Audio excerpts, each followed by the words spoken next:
Simone, let's talk domestic issues, from the Supreme Court to COVID to the economic recovery.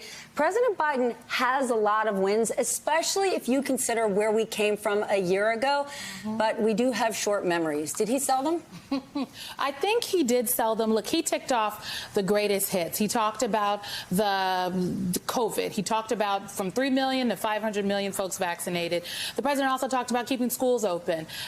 Republicans, some of my Republican friends, maybe not Tim, but maybe Tim, tried to hit him on schools. That's one of the things that you heard in the Republican response from Iowa Governor Kim Reynolds. And he made the case and said, look, schools should be open. We have given schools the resources to stay open. He talked about the Supreme Court pick, Judge Brown Jackson, very important. That was something he promised on the campaign trail and he's delivered on as president.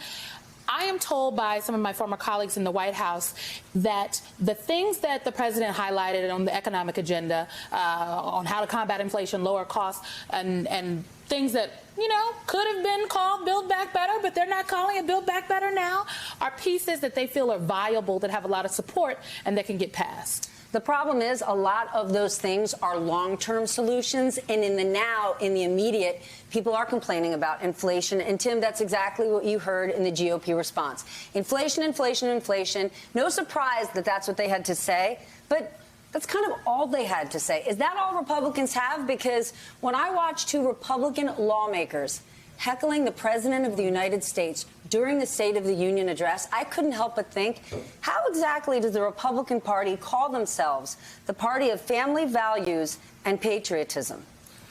I thought that was the biggest miss, to be honest, Steph. I mean, look, at the first 15 minutes of that speech from President Biden tonight, this was a moment for unity, for resolve, for patriotism. It was a signal both to NATO and the world that we're not just united with NATO, but we're united domestically.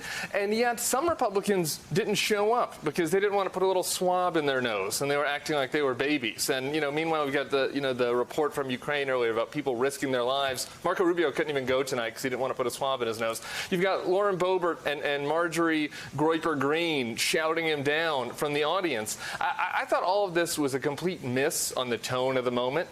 On the substance of inflation, I have to slightly disagree with Simone on that. I think that I would have liked to have seen from the president a more dramatic and direct message that speaks to the American people about A, maybe something like what you said in the last segment about his accomplishments, but B, what are the dramatic actions that they are going to take to try to curb the price at the pump, try to curb inflation.